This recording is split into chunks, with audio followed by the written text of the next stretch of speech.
Bonjour, bienvenue dans notre JT événement des derniers jours.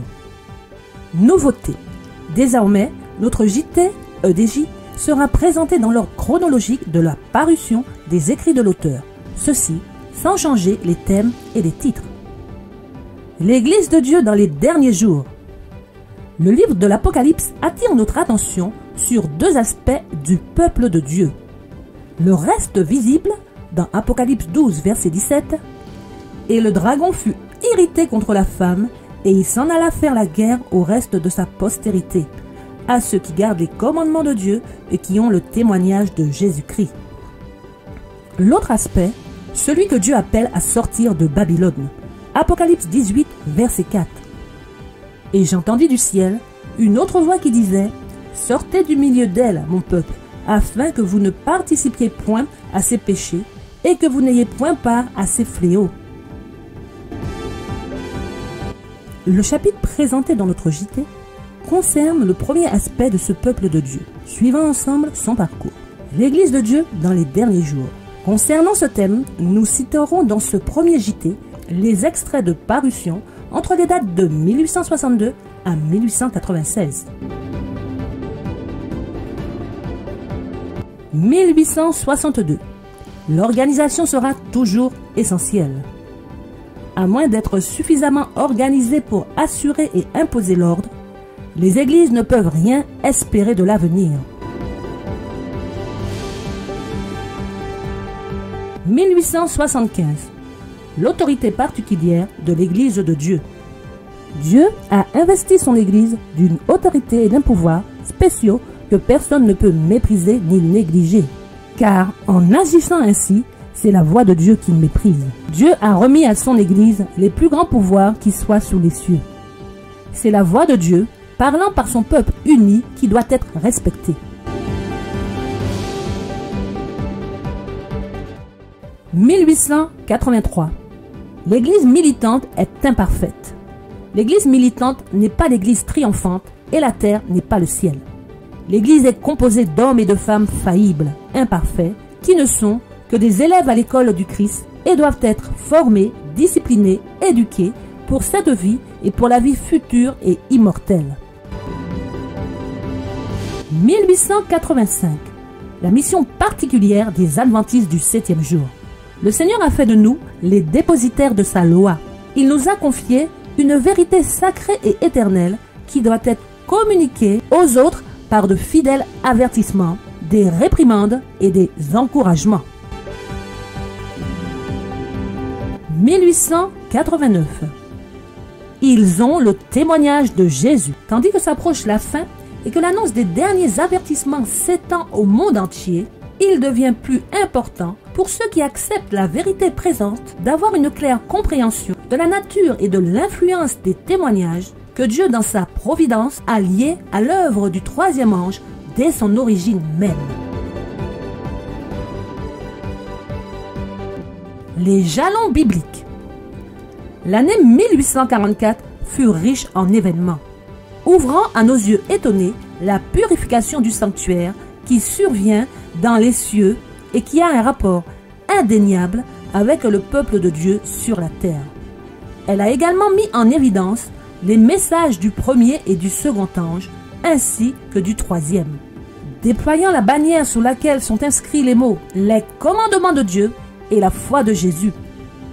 L'un des jalons qui accompagnait ce message, ce fut la révélation du temple de Dieu, aperçu dans les cieux par son peuple fidèle à la vérité, et de l'arche contenant la loi de Dieu. La lumière du sabbat, du 4e commandement, fit jaillir ses rayons puissants sur le chemin des transgresseurs de la loi de Dieu. La nature mortelle des réprouvés est l'un des anciens jalons. Je ne puis rien invoquer d'autre au titre des anciens jalons de notre foi.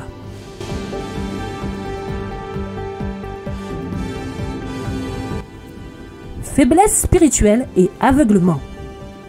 Tout ce que j'ai affirmé à Minneapolis m'a été confirmé au sujet de la réforme nécessaire dans les églises. Des réformes doivent être opérées pour porter remède à la faiblesse spirituelle et à l'aveuglement qui affecte le peuple comblé par de grands privilèges et de précieuses opportunités. En tant que réformateurs, les membres de ce peuple étaient sortis des églises traditionnelles. Mais voici qu'ils jouent maintenant le même rôle que celui joué par les églises. Nous espérons que nous n'aurons pas besoin d'une nouvelle rupture. Tandis que nous avons à cœur de garder l'unité de l'esprit dans le lien de la paix, nous ne voulons, ni par la plume, ni de vive voix, cesser de protester contre le fanatisme sectaire.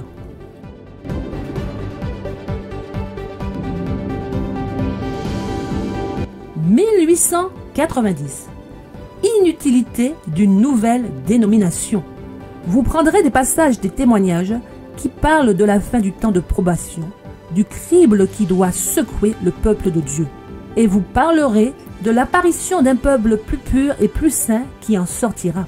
Eh bien, sachez-le, tout cela fait le jeu de l'ennemi. Si plusieurs entraient dans vos vues et parlaient et agissaient d'après vos affirmations, nous assisterions à la manifestation du mouvement le plus fanatique que nous ayons jamais vu parmi les adventistes du 7e jour.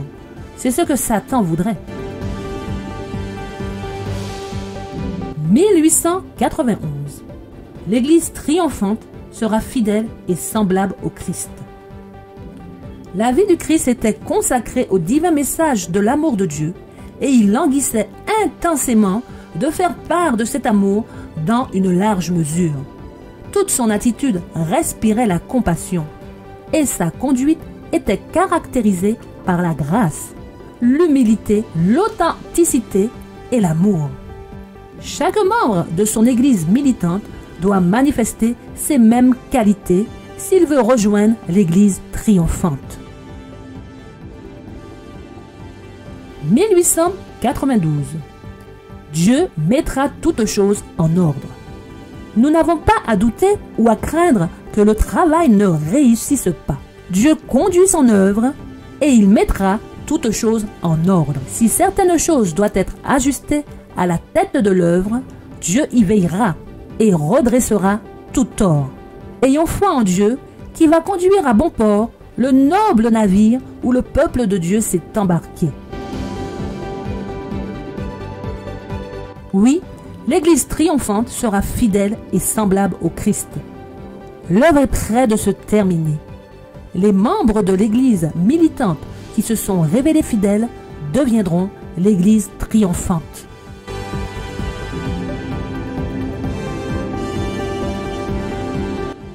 « 1893. À ceux qui sont fiers de leur lumière et cependant ne réussissent pas à marcher selon celle-ci, le Christ dit, c'est pourquoi je vous le dis, si les miracles qui ont été faits au milieu de vous avaient été faits dans Tyr et dans Sidon, il y a longtemps qu'elle se serait repentie en prenant le sac et la cendre. C'est pourquoi je vous le dis, au jour du jugement, Tyr et Sidon seront traités moins rigoureusement que vous. Et toi, Capernaum? L'auteur note que les adventistes du 7e jour qui ont reçu une grande lumière sont Capernaum. Seras-tu élevé jusqu'au ciel en ce qui concerne les privilèges? Non, tu seras abaissé jusqu'au séjour des morts. Car si les miracles qui ont été faits au milieu de toi avaient été faits dans Sodome, elles subsisteraient encore aujourd'hui. C'est pourquoi je vous le dis, le pays de Sodome sera traité moins rigoureusement que toi.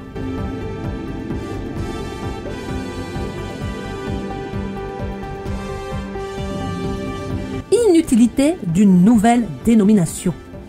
Le Seigneur ne vous a pas donné un message pour appeler les adventistes du 7e jour Babylone et pour appeler le peuple de Dieu à en sortir.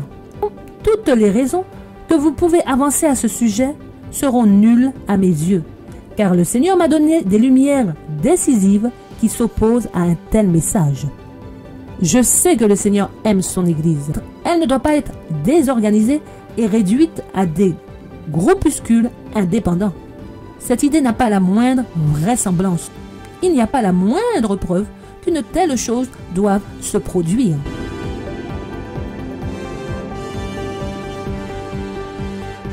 Dieu mettra toutes choses en ordre. Dieu n'aurait-il pas d'église vivante? Il y a une église, effectivement, mais c'est l'Église militante et non l'Église triomphante. Nous regrettons qu'il y ait des membres déficients. Ils constituent l'ivraie parmi le bon grain. Bien qu'il y ait des choses mauvaises dans l'Église, elles demeureront jusqu'à la fin du monde. L'Église, dans ces derniers jours, doit être la lumière du monde qui est polluée et corrompue par le péché. C'est sur l'Église qui est toute affaiblie et défaillante qu'elle est, sur l'Église qui a besoin d'être admonestée, avertie et conseillée. C'est sur l'Église que le Christ pose son suprême regard.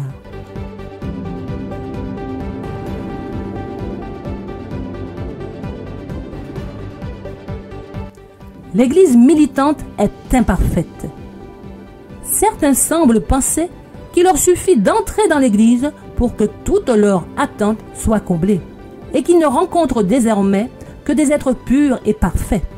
Ces personnes ont du zèle pour leur foi et lorsqu'elles constatent des fautes dans la vie des membres d'Église, elles disent « Nous avons quitté le monde afin de ne plus avoir affaire à de mauvais caractères. Mais le mal est également ici. » Et elles demandent, comme les serviteurs de la parabole, d'où vient qu'il y a de l'ivraie? Matthieu 13, verset 25. Mais nous ne devons pas nous sentir ainsi déçus, car le Seigneur ne nous a pas garanti que l'Église serait parfaite. Et tout notre zèle ne saurait réussir à rendre l'Église militante aussi pure que l'Église triomphante.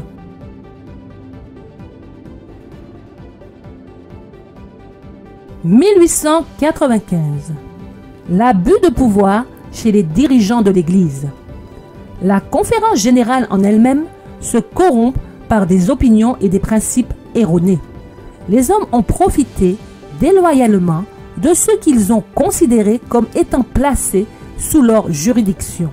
Ils étaient déterminés à faire céder des individus. Ils entendaient régner ou ruiner. Le pouvoir autoritaire qui s'est développé, comme si leur position avait fait des hommes des dieux, m'effraie et devrait nous inquiéter. C'est une malédiction partout où il est exercé et par qui que ce soit qui l'exerce. L'histoire d'Israël est un avertissement pour nous. Dans ces derniers jours, le peuple de Dieu sera exposé à tous les dangers qu'a connus l'ancien Israël. Ceux qui n'accepteront pas les avertissements de Dieu tomberont dans les mêmes pièges que l'ancien Israël. Et ils ne trouveront pas le repos du fait de leur incrédulité. Les membres de l'ancien Israël ont dû endurer des calamités à cause de leur cœur non sanctifié et de leur volonté rebelle. Leur rejet final en tant que nation fut le résultat de leur propre incroyance, de leur confiance en eux-mêmes, de leur impénitence, de l'aveuglement de leur esprit et de la dureté de leur cœur. Leur histoire constitue pour nous un signal de danger dressé sur notre route. Prenez garde, frères, que personne parmi vous n'ait un cœur méchant et incrédule au point de se détourner du Dieu vivant. Car nous avons été rendus participants du Christ, si du moins nous retenions fermement jusqu'à la fin notre assurance première. Hébreux 3, versets 12 et 14.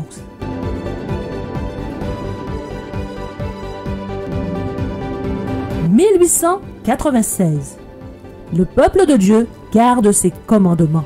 Dieu a une église terrestre qui élève la bannière de la loi foulée aux pieds et présente au monde l'agneau de Dieu qui ôte les péchés du monde.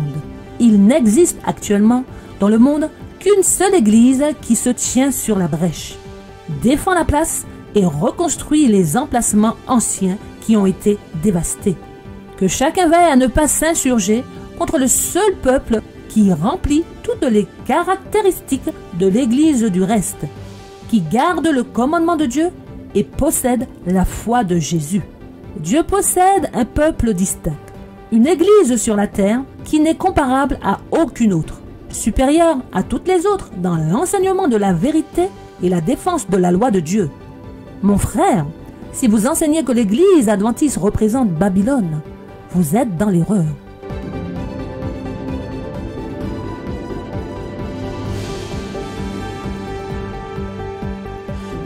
L'abus de pouvoir chez les dirigeants de l'Église. Trop de lourdes responsabilités ont été confiés à un petit nombre d'hommes, et plusieurs d'entre eux ne font pas de Dieu leur conseiller. Que savent ces hommes des impératifs du travail dans les pays étrangers?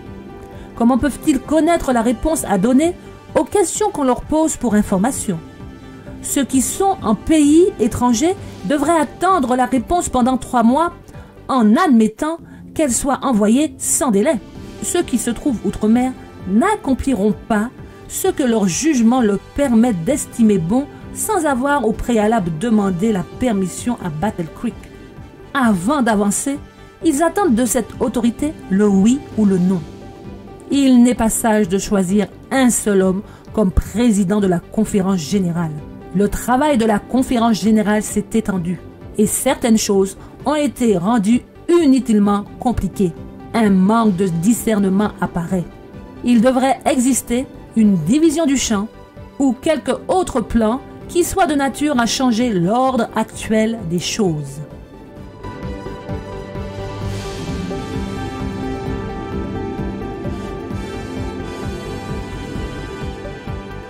Les dirigeants peu sages ne parlent pas de la part de Dieu. La voix qui vient de Battle Creek, qui a été considérée comme une autorité lorsqu'elle donnait son conseil sur la meilleure façon d'accomplir l'œuvre de Dieu, n'est plus la voix de Dieu. Amen. Je vous remercie de votre écoute et vous dis à très bientôt si Dieu veut.